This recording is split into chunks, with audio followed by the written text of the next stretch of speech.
So, kamusta na mga idol? Barangay Ginebra updates tayo ngayon. Pero bago tayo magpatuloy, pa-like and subscribe naman po bilang suporta sa ating YouTube channel. So, sa naging laban nga po kagabi or kahapon ng Barangay Ginebra kontra dito sa koponan ng San Miguel Beer, which is nakita nyo naman kung paano ang nangyari.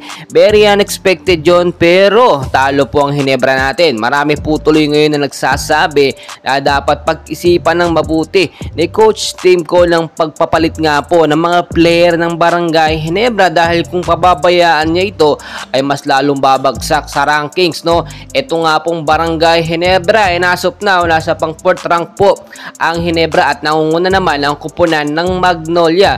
So, ang sinutukoy natin dito na dapat palitan as soon as possible ay itong import na si Tony Bishop. Maraming mga fans ng Ginebra nagsasabi hindi pang import ang laruan nga pong nitong si Tony Bishop, at nakita naman natin yan sa naging laban kahapon kontra sa koponan ng San Miguel Beer. Well guys, sobrang layo po talaga ni Tony Bishop dito kay Justin Noy P. Brownlee.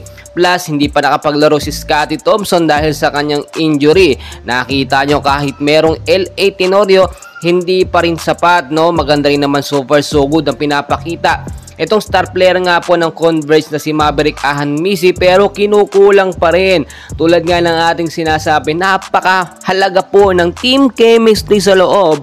Yung mga player na magkakilala na at may chemistry na pinapatunayan sa loob. At nung tinutukoy natin dyan, ito nga si Justin Noy P. Brownlee ay wala. Kaya nawala yung team chemistry ng Barangay Ginebra. Well guys, defending champion pa naman ng Barangay Ginebra, pero sa nangyayaring mga laban ngayon at sa pinapakita nilang laro ay tila wala nang sumusuporta. Kahit papaano naman ay nakita natin ginagawa lahat ni Coach Tim Cole, pero nasa mga player na nga po ang problema. Kahapon nga po, kung mapapansin ninyo, natapos ang first half ng game nila, 20 points ang lamang ng San Miguel Beer, at ang akala nga natin dito sa second half ay makaka-comeback itong Barangay Ginebra, dahil unti-unti nang nakakaahon na pababa ng Barangay Ginebra ang lamang nila kontra sa San Miguel Beer. Pero nakita nyo naman ang team chemistry ng San Miguel Beer talagang maganda, Ang ganda ng performance sila, yung chemistry nila hindi nawawala. Yun po yung tinutukoy natin.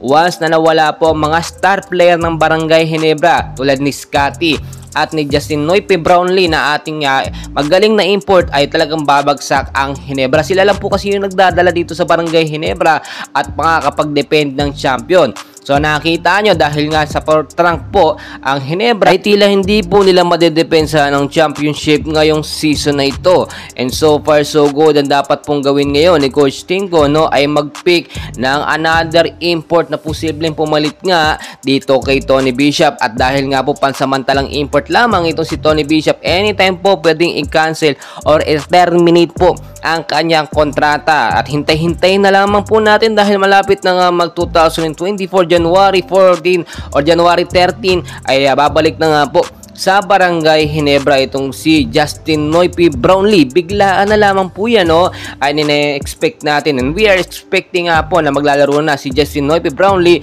sa January, sa magiging laban nga po ng Barangay Ginebra kontra sa NLEX. Sana hindi pa mahuli ang lahat at makabawi pa ang Barangay Ginebra.